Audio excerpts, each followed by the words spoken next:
Hello everyone, my self Rizwan Siddiqui CSC institute के YouTube channel पर आपका हार्दिक स्वागत करता हूं। आज जो मैं टॉपिक आपके लिए लेके आया हूं वो करंट अफेयर्स का बहुत ही जो पॉपुलर टॉपिक है आज के दिन में, यानी कि जैसा कि आप देख पा रहे हैं कि फॉर्म बिल्स 2020 कृषि अधिनियम 2020 जो लागू किया गया, जिसके पीछे इतना सारा बवाल हो रहा है, इतना ज़्यादा एजिटेशन हो रहा है किसानों का, उसके लिए मैंने ये वीडियो आपको बताया कि इस बिल में क्या है, क्या इसकी परेशानियां हैं, क्यों किसान इतना विरोध कर रहे हैं, क्यों सरकार इसको इतना लागू करने के लिए तत्पर है। तो इसके पीछे क्या इसकी मेरिट हो सकती है, क्या इसकी डिमेरिट्स हो सकती है, उस पर हम इस वीडियो में कुछ चर्चा करेंगे। जैसा कि फॉर्म बिल 2020 जो है, इसमें 3 बिल को जो है इंट्रोड्यूस किया गया है, यानी 3 बिल पास किए गए। एक तो आवश्यक वस्तु अधिनियम भंडारण अधिनियम 2020 लागू किया गया, जो सबसे पहला बिल है।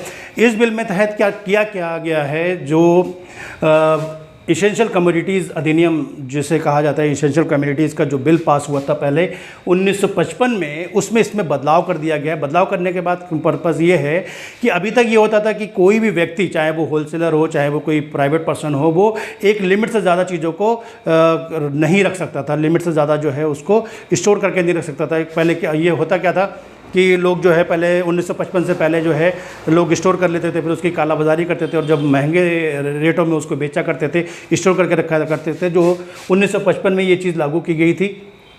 अब आवश्यक वस्तु अधिनियम भंडारण अधिनियम 2020 के तहत क्या किया गया है इसमें कि सभी लोगों को, चाहे किसान हो, चाहे वो रिटेलर हो, चाहे वो होलसेलर हो, चाहे वो मैन्युफैक्चरर हो, सभी को जो है भंडारण का जो है वो इजाज़त दे दी गई है।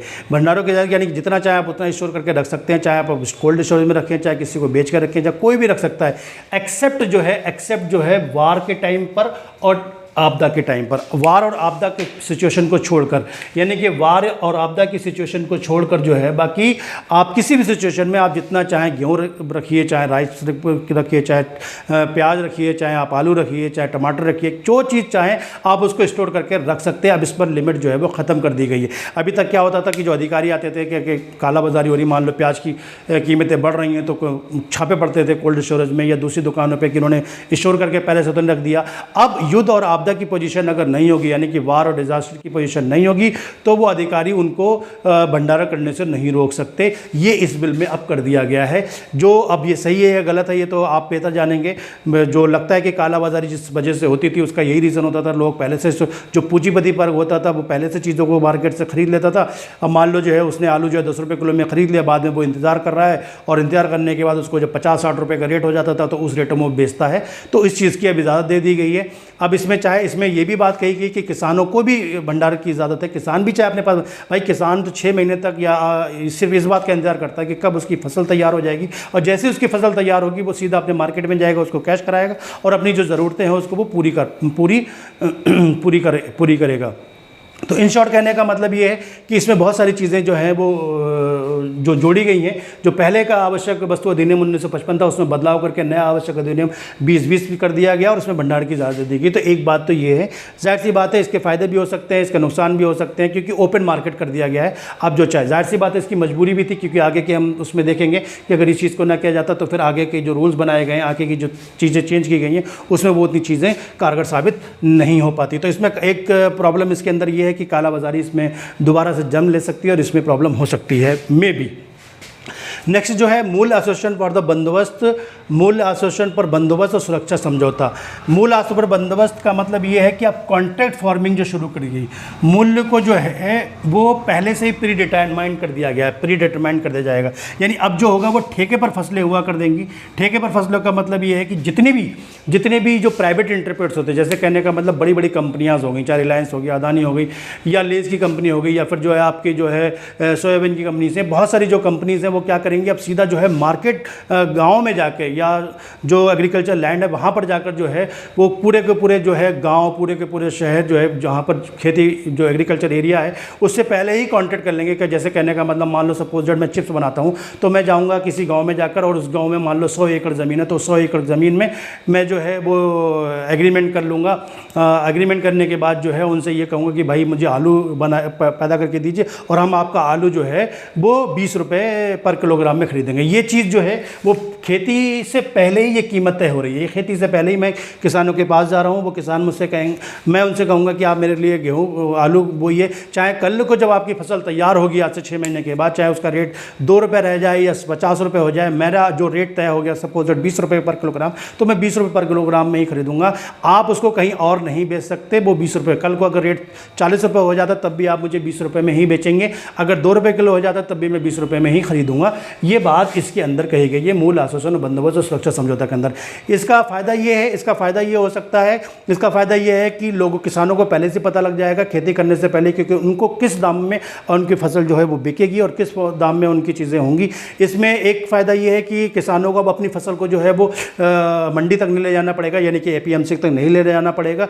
जो मैं अगर कैपिटलिस्ट वर्क से क्लास करता हूँ, या जो बिजनेसमैन होगा वो खेत से ही सारी की सारी आपकी फसल उठा लेगा और अपने जो है गोडाउन में ले जाकर उसको रख देगा, तो आपका उसमें कोई टेंशन नहीं है। लेकिन इसमें की सबसे बड़ी डीमेरिट इसके अंदर ये है, जिसकी आलोचना भी हो रही है, जिसके किसान भी जो है इसकी आलोचना कर रहे हैं कि अगर कल को मान लो 20 रुपये का हमने रेट तय कर दिया और कल को मार्केट में उसका रेट 30 रुपये हो गया, तो हम 30 रुपये में वो नहीं बेच पाएंगे। ये एक प्रॉब्लम वाली बात इस कॉन्ट्रैक्ट फार्मिंग के अंदर है, जो जाहिर सी बात है ठेकेदारी प्रथा या जो जमींदारी प्रथा थी। पहले क्या होता था, किसान जो है वो जमींदार वर्ग से, आज के कैपिटलिस्ट क्लास वो एक जमींदार वर्ग ही है, वो उनसे लोन ले लेता था और बाद में फिर उसकी फसल के टाइम पे जो उसको चुकाता रहता था। शायद उस तरीके की प्रथा भी इसमें चेंज जन्म ले सकती है, जो एक डीमेरिट इसकी हो सकती है। अलबत्ता एक फ़ायदा भी है कि किसान को पहले से पता है कि चाहे कल को उसका रेट जो है, चाहे प्याज की कितना भी प्याज पैदा हो जाए या कितना भी टमाटर पैदा हो जाए या कितना भी आलू पैदा हो जाए या कितना भी राइस या कितना भी वीट पैदा हो जाए,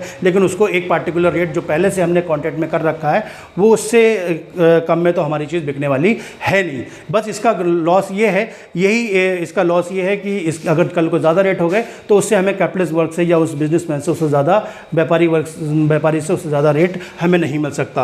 नेक्स्ट जो है, जो तीसरा है, वो तीसरा एक्ट ये है कि कृषि उत्पादन व्यापार और वाणिज्य बिल। सबसे ज़्यादा प्रॉब्लम इसी चीज़ के लिए है, कृषि व्यापार और वाणिज्य बिल के बारे में। इसमें क्या है कि जो MSP है, जो मैक्सिमम सेलिंग प्राइस है, यानी सपोर्ट प्राइस जो है, जो मिनिमम सपोर्ट प्राइस जो है, जो न्यूनतम समर्थन मूल्य जो है, इसको लेकर जो है वो किसानों का बहुत ज़्यादा विरोध है। किसानों का कहना है कि ये है कि सरकार जो है वो कैपिटलिस्ट क्लास को किसानों के ऊपर थोप रही है। सरकार जो है वो कैपिटलिस्ट वर्ग को जो है, व्यापारियों को किसानों के ऊपर थोप रही है, जिससे कि जो गवर्नमेंट है वो बैकडोर पर आ जाए और गवर्नमेंट के ऊपर जो MSP का भी बोझ है वो बोझ ख़त्म हो जाए।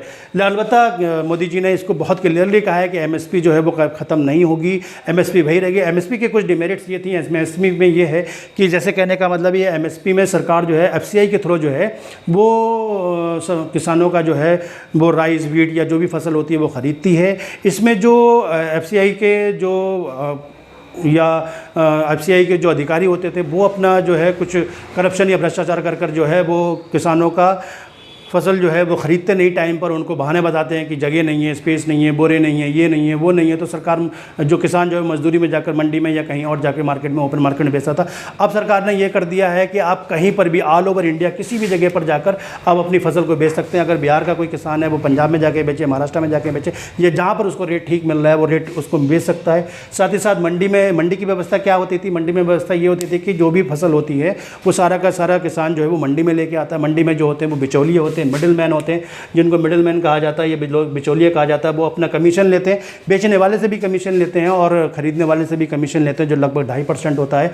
तो उसमें जो है वहाँ पर बोली लगती थी। बोली लगने के बाद आप जैसे मान लो मैं किसान हूँ, मैं अपनी फसल को लेकर जो है वो सीधा मंडी में जाऊँगा। मंडी में जाने के बाद वहाँ पर बहुत सारे जो है वो आड़ती होंगे, वो उसकी बोली लगाते हैं। आड़ती जो एक तरीके से मिडिल मैन का काम करते हैं, खरीदने वाले लोग भी होते हैं, वो लोग जो है उसकी बिजनेसमैन जो होते हैं वो बोली लगाते हैं। बोली लगाने के बाद जो है जिस रेट में बिकता है वो उससे बेचने वाले से भी कमीशन लेते हैं और इनसे भी कमीशन लेते हैं। बाकायदा ये लोग सर्टिफाइड होते हैं। इन लोगों को जो है वो मंडी से APMC से जो है वो एग्रीकल्चर प्रोडक्शन और कमेटी से जो है इनको परमिशन लेनी पड़ती है बाकायदा। ये वो लोग आड़ती उस वहाँ पर काम करते हैं, ऐसा नहीं है कि कोई भी जाकर वहाँ पर चीज़ें बेच सकता है। इनके बगैर आप डायरेक्ट नहीं बेच सकते हैं। तो ये व्यवस्था है मंडी की। इसमें ये लोग प्रॉब्लम ये करते थे कि बहुत सारे आड़तियाँ मिलकर एक साथ हो जाते थे, जिससे कि किसानों को जो है किसान की फसल में जो है कमियाँ बताकर तुम्हारा राइस ठीक नहीं है, तुम्हारा चावल ठीक नहीं है, वीट ठीक नहीं है, ये क्वालिटी अच्छी नहीं है, इसमें प्याज ठीक नहीं बना, ये नहीं बना, तो उससे जो है मिलकर जो है वो किसान की फसल जो है वो कम दामों में ख़रीद लेते थे, जिसकी वजह से भी किसानों को नुकसान होता था। सरकार का कहना ये है, सरकार किसानों का जो सबसे बड़ा डाउट ये है, वो डाउट ये है कि किसान सरकार जो है इन बिजनेसमैनों को हमारे ऊपर लाद कर, जिन व्यापारियों को पूंजीपतियों को हमारे ऊपर लाद कर जो एमएसपी का जो सिस्टम है उससे सरकार जो है वो दूर हट रही है। सरकार जो है उससे अपना पल्ला झाड़ रही है और इसके लिए जो है ये आंदोलन चल रहा है। अलबत्ता मोदी जी ने बार बार कहा है और आज भी कहा है कि एमएसपी ख़त्म नहीं हो रहा है, लेकिन प्रॉब्लम ये है कि सरकार इस तरीके की चीज़ें जब अप्लाई कर रही है तो इससे बेहतर ये है कि उसको एक मिनिमम सपोर्ट प्राइस लाना चाहिए। मिनिमम सपोर्ट प्राइस का मतलब ये कि सरकार को ये तय कर देना चाहिए कि इससे कम में आलू, इससे कम में गेहूँ, इससे कम में चावल, या इससे कम में जो है टमाटर, या इससे कम में जो है प्याज जो है वो किसान का नहीं बिकेगा, उससे कम में नहीं बिकेगा। ये चीज़ सरकार को तय करनी चाहिए। अगर कोई भी आदमी मान लो अगर प्याज जो है वो 20 रुपये किलो में तय कर दिया सपोर्ट प्राइस, और कल को अगर कोई 15 रुपये किलो या 10 रुपये किलो में अगर उसका प्याज बिकता है तो उस बंदे को जो है जेल हो जानी चाहिए कल को जो है। तब किसानों का फ़ायदा होगा। किसानों का रियल फ़ायदा तब होगा कि जो मिनिमम सपोर्ट प्राइस है, यानी कि न्यूनतम एक मूल्य तय कर देना चाहिए, इस चीज़ से कम इसकी नहीं कोई भी जो परचेज़र है वो इससे कम में उसको नहीं खरीदेगा। सरकार ने एमएसपी में जैसे 22 फसलें, 22 फसलों में क्या है, सरकार ने 22 फसलों का लगभग जो है वो एमएसपी जो है तय किया हुआ है कि सरकार जो है गेहूँ, चावल, टमाटर, आलू इस रेट में तो हम पल्सेस वगैरह आपसे खरीद ही लेंगे, आप पहले कहीं और बेच लीजिए। अगर आपको वहाँ नहीं बिकता है तो आप हमारे पास आइए, हम आपको इस रोड पे बेच लेंगे। जो एफसीआई के गोदाम में किसान जाकर कोई भी अपनी खतौनी दिखाकर या खसरा दिखाकर जो उसको बेच सकता है। ठीक है। एमएसपी जो है वो सीएससीपी जो एक कॉस्ट ऑर्गेनाइजेशन है एफसीआई की, वो तय करती है कि किसका क्या दाम होगा। इसका सबसे बड़ा इसमें एक चीज़ और भी है कि 2013 में जो मनमोहन सिंह की सरकार थी वहाँ पर नेशनल फूड सिक्योरिटी बिल लाया गया था। नेशनल फूड सिक्योरिटी बिल का मतलब ये है कि सरकार को जो है अब जो निचला वर्ग है उसको जो है हर व्यक्ति तक जो है खाना पहुँचना चाहिए। उसकी भोजन की गारंटी के लिए ये बिल लाया गया, तो सरकार की ये मैंडेटरी भी है, ये ज़रूरी भी है कि सरकार जो है वो एफसीआई के थ्रू जो है किसानों का माल वो इसेंशियल कमोडिटीज़ जो है वो ख़रीदे, चाहे वो राइस हो, चाहे वो वीट हो, चाहे और दूसरी चीज़ें हो, चाहे चना हो, चाहे पल्सेस हो, और फिर वो जो है गरीबों को कम से कम मूल्य में दे। जैसा कि आप जानते हैं कि मान लो सरकार 25 रुपये या 20 रुपये में गेहूँ खरीद रही है, लेकिन बाद में राशन की दुकानें को पीडीएस सिस्टम के थ्रू जो है वो 2 रुपये किलो में या 3 रुपये किलो में बेचा जाता है, वो एक अलग बात है। एक डाउट सबका ये भी है कि शांता कुमार कमेटी के रिकमेंडेशंस के ऊपर ये सब चीज़ें लाई गई हैं, जो कॉन्ट्रैक्ट फार्मिंग वगैरह जो है उनकी रिकमेंडेशन पर लाई गई हैं। शांता कुमार कमेटी ने अपनी रिपोर्ट में ये लिखा है और वो इस बात के फेवर में नहीं है कि सरकार के ऊपर जो नेशनल फूड सिक्योरिटी बिल के तहत जो है बहुत सारा बोझ आ रहा है कि गेहूं खरीद रहे हैं 25 रुपये किलो में और सरकार जो 2 रुपये किलो में जो है पीडी सिस्टम के थ्रू बंटवा रही है, तो सरकार के ऊपर ये एक बोझ बन रहा है। लगभग 1000 करोड़ रुपए का एक्स्ट्रा सब्सिडी सरकार को देनी पड़ रही है। तो शांता कुमार कमेटी ने ये कहा है कि एमएसपी के वो समर्थन में नहीं है। अलबत्ता उसको सरकार ये कह रही है कि नहीं, एमएसपी हमने ख़त्म नहीं किया है। उसके ऊपर क्लियरिटी कम है क्योंकि इस बिल में उसके बारे में बिल्कुल क्लियरली नहीं कहा गया है, इसलिए लोग और ज़्यादा चिंतित हैं, इसलिए किसान और ज़्यादा चिंतित हैं। यूएसए और यूरोप में ऑलरेडी ये जो व्यवस्था है कॉन्ट्रैक्ट फार्मिंग की, वो ऑलरेडी जो है फेल हो चुकी है। आप अगर एक सर्वे देखेंगे या डाटा देखेंगे, आप कभी देखिएगा तो सर्च कीजिएगा कि यूरोप में और यूएसए में इस तरीके की फार्मिंग को कई साल पहले, आज से 20 साल पहले या 25 साल पहले जो है उसको डिफरेंट जगह पर लाया गया। शिकागो में जो इसका हेड ऑफिस है वहाँ पर एक रिपोर्ट इसकी ये बताती है कि बहुत सारे लोग इसकी वजह से जो है आत्महत्या, वहाँ भी ऐसा नहीं हिंदुस्तान में हमारे यहाँ आत्महत्या हो रही है, वहाँ पर भी आत्महत्या हो रही है। किसान आत्महत्या क्यों कर रहे हैं? किसान आत्महत्या इसलिए कर रहे हैं कि 1947 के कंपैरिजन में अगर बात की जाए तो 1947 के कंपैरिजन में और आज की डेट में 21 गुना ही किसानों की जो है वो आय बढ़ी है। जबकि जो कर्मचारी हैं, जो सरकारी कर्मचारी, अगर उनकी बात करी जाए तो वो लगभग उनकी जो तनख्वाह है वो 180 से लेकर 200 टाइम्स जो है वो बढ़ चुकी है। तो जाहिर सी बात है जो सरकारी कर्मचारी हैं या उनको अगर देखा जाए तो अगर उनकी तनख्वाह जो है 180 के बजाय 21 गुना बढ़ी होती तो आज उनकी तनख्वाह जो है 9, 10, 11, 12 हज़ार रुपये होती। तो जाहिर सी बात है वो लोग भी सुसाइड कर रहे होते जैसा कि आज किसान जो आत्महत्या करें। तो किसानों की जो आय जितनी बढ़नी चाहिए उतनी आय नहीं बढ़ी है। सरकार का दावा है कि इस तरीके की बिल लाने से जो है वो अब किसानों किसानों की आय बढ़ेगी। लेकिन इसमें एक डाउट ये भी है कि किसानों को एक चीज़, मेरे हिसाब से मेरा सजेशन ये है कि किसानों को इसमें एक चीज़ ये जोड़नी है, सरकार को इस बिल में सिर्फ एक चीज़ ये जोड़ देनी चाहिए कि जो कॉन्ट्रैक्ट फार्मिंग आप कर रहे हैं, तो कॉन्ट्रैक्ट फार्मिंग में एक रेट आपने तय कर दिया कि भाई 20 रुपये में हम आपकी फसल खरीद लेंगे, लेकिन कल को अगर मार्केट रेट इसका 25 रुपये हुआ या 30 रुपये हुआ तो उसका आपस में सेटलमेंट कराया जाएगा। जो किसान है और जो पूंजीपति है उसके बीच में एक सेटलमेंट होना चाहिए कि अगर कीमत उसकी बढ़ती है तो व्यापारी चाहे तो बेचे। अभी क्या होता है, एमएसपी के थ्रू जो होता है, मान लो कहने का मतलब ये एमएसपी के थ्रू सरकार ने तय कर दिया कि भाई जो गेहूँ है वो हम 22 रुपये किलो में खरीदेंगे, ठीक है। तो किसान क्या करता है, किसान जो है वो मंडी में जाता है, मंडी में अगर उसका गेहूँ जो है वो 25 रुपये में बिक रहा है तो क्यों जाके एफसीआई में 22 रुपये में बेचेगा, ठीक है। अगर एफसीआई मान लो मंडी में बिक रहा है 20 रुपये में, तो वो जाके 22 रुपये में एफसीआई को बेच देगा। तो अभी किसान जो था फ्री है कि जब चाहे जितना चाहे उतना, जिस पोजीशन में जाए, चाहे वो ओपन मार्केट में बेचे, चाहे वो एमएसपी के थ्रू बेचे, जैसे चाहे वैसे बेच सकता था। तो किसान जो है इस टाइम फ्री था। लेकिन अब अगर कॉन्ट्रैक्ट फार्मिंग की जा रही है तो कॉन्ट्रैक्ट फार्मिंग के अंदर ये प्रॉब्लम है कि अगर जिस रेट आपने जो पहले बिफोर तय कर दिया उससे ज़्यादा रेट पर आप कभी भी बेचने से मना नहीं कर सकते। उससे कम बेचने में या उससे ज़्यादा बेचने पे के लिए आप अड़िग नहीं हो सकते, उस पर आप नहीं रह सकते। अगर आपने तय किया है कि हम अपना प्याज जो है 25 रुपये किलो में बेचेंगे तो 25 रुपये किलो में ही आपको उस पूंजीपति को बेचना पड़ेगा। अगर कल को रेट चाहे उसका 60 रुपये हो जाए, 50 रुपये हो जाए, आप उससे नहीं बदल सकते। बाकायदा इसका एग्रीमेंट होगा। इसका एग्रीमेंट जो होगा, जो एफसीआई के अधिकारी होंगे उनके थ्रू ही होगा। इसमें ये भी एक डेमेरिट है, वो लोग तो पहले से भ्रष्टाचारी रहे हैं, तो अगर उन्हीं के थ्रू ये सब काम होना है तो और दिक्कत वाली बात है। तो इसके लिए जो है किसानों से डायरेक्टली होना चाहिए या फिर किसानों का एक कोई अलग से कमेटी बनाई जानी चाहिए, या प्रधान के थ्रू हो सकता है, या फिर किसानों के ही अंदर एक कमेटी बनाई जानी चाहिए, एक सोसाइटी बनाई जानी चाहिए। वो लोग ही उस गाँव की कीमतों को तय करें तो जो ज़्यादा बेहतर होगा। जो डायरेक्ट बेनिफिशरी हैं उनके तहत ही की जानी चाहिए। चाहे एक गाँव में अगर मान लेते हैं कि 500 किसान हैं तो उसमें से 10 लोग एक कमेटी बना लें, और कमेटी बनाने के बाद वो अपने गांव की किस फसल को, मान लो पूरा का पूरा गांव गेहूं बो रहा है या राइस बो रहा है या गन्ना बो रहा है या प्याज बो रहा है या आलू बो रहा है, तो उसका एक प्राइस तय कर ले। वो प्राइस जो है वो डायरेक्ट पूंजीपति से तय करे, और उसके बाद में अगर कल को प्राइस में कोई ऊपर नीचे होता है तो उसका भी कंपनसेशन आपस में बैठकर किया जाए। कुछ नहीं तो 50% वो 50% ये रखा जाए। तो इस तरीके की व्यवस्था होगी तो शायद सरकार को जो है इसमें बहुत ज़्यादा आगे नहीं आना पड़ेगा।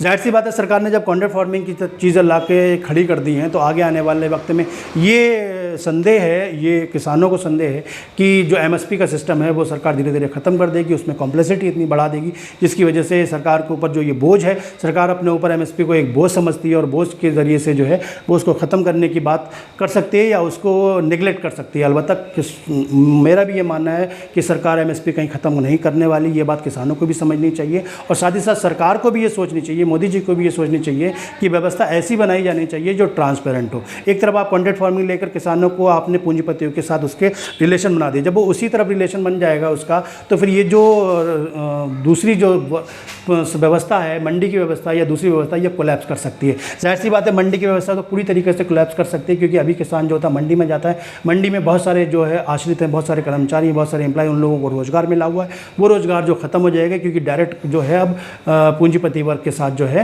वो इसका फार्मर का लिंक हो जाएगा। तो इन शॉर्ट बहुत सारी चीज़ें इसमें बेहतर भी हैं, बहुत सारी चीज़ें कम भी हैं। सरकार का जो सबसे बड़ा इशू है, जो मैंने पहले बताया कि सरकार को कॉन्ट्रैक्ट फार्मिंग के तहत जो रेट तय हो रहा है उसके ऊपर थोड़ा सा सोचना चाहिए। साथ ही साथ क्लियरली एमएसपी का भी रेट जो है वो क्लियर करना चाहिए, तो सरकार उसके हिसाब से जो है वो चीज़ों को करे और व्यवस्था जो है एमएसपी की बहुत ट्रांसपेरेंट करनी चाहिए, जिससे कि जब चाहे जो है वो अपना किसान जो है जहाँ चाहे वो अपनी चीज़ों को बेच सकता है। किसान के पास इतना वक्त नहीं होता कि वो स्टोरेज करके रख सके, किसान के पास इतना वक्त नहीं होता कि कोल्ड स्टोरेज में जाके अपनी चीज़ों को रखे, वहाँ पर एक बोरी का 50 रुपये या 100 रुपये किराया दे और फिर वेट करे कि जब उसके रेट हाई हों तो वो बेचे। तो इस तरीके की चीज़ें नहीं की जा सकती हैं।